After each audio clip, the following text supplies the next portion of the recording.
Allah subhanahu wa ta'alaga maqtovlar olsun.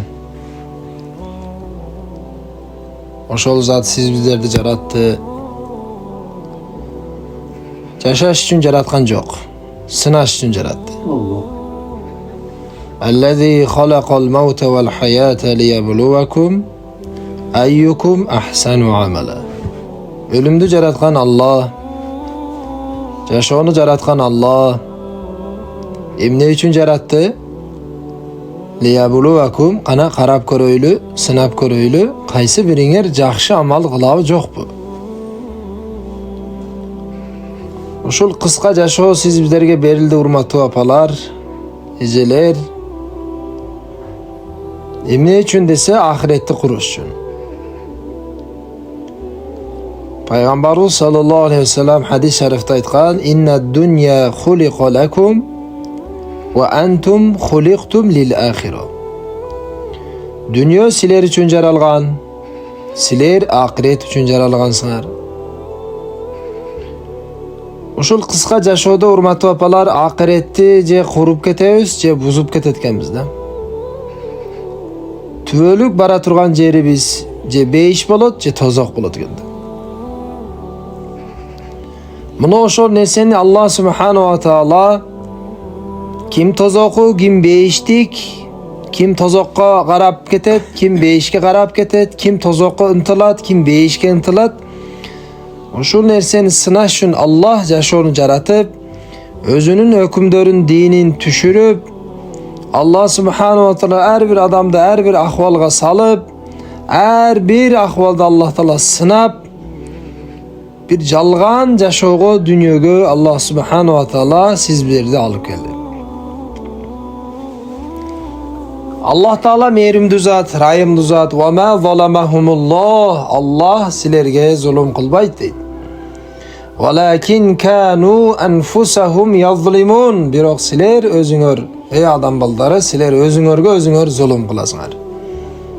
Allah qıl degen işti qılbay, qılba degendi taştabay, pende özüne öz zulüm qılat ekan.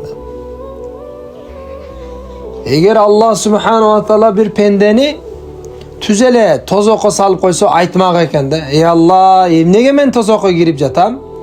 70 yıldık, 60 yıldık yaşoo bergeningde men beyişke girgenge hareket qilat elim. Namaz okuyt elim, joluq ket elim, davatga chiqat elim, ta'limge barat elim, жақшылық жolda bolat elim deb pende aytmaq ekan Allah'a. Allah subhanahu wa taala oşol pende oşentip aytpas üçün Allah sizlerge 60 yıldık, 70 yıldık yaşoonu berip koydu.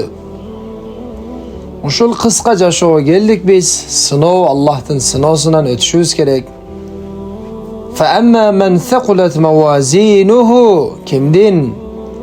Kim sınovdan ötüp soğup uşul qısqa yaşooga gelip soğup işlerdi köp qılgan bolsa, فَهُوَ فِي عِيشَةٍ رَاضِيَةٍ. Anın bara turgan jeri beyiş bolot deydi Allah taala. Özü qalagan yaşooda bolot deydi. وَأَمَّا مَنْ خَفَّتْ مَوَازِينُهُ. Kimdin dünyada günöleri köp bolup soğubunan günösü köp bolup ketse tarazıda fa ummuhu haviye, anın bara turgan jeri tozoq deydi Allah. Haviye degen tozoq deydi. Ve ma adraka ma hiye. Al haviye ne eken qayaqdan bilesin? Bilesin be ya paygambarım? Narun hamiye. Issıq qaynagan, öte azaptı, ıssıq ot deydi Allah. Allah subhanahu wa taala sınav üçün şunday yaşooda her türlü ahvalga salıp koydu. Biröөнü bay qıldı, biröөнü kedey qılıp koydu, biröөнü padişah qılıp koydu, biröөнü bomuş qılıp koydu. Biröөнü ayal qılıp koydu, biröөнü erkek qılıp koydu, biröөнü biröөгө ayal qılıp koydu, biröөнü biröөгө güyo qılıp koydu, biröөнü bala qılıp koydu, kız bala qılıp koydu. Her bir adam oşol kaysıl ahvalda olsun Allah'tan sınosunda.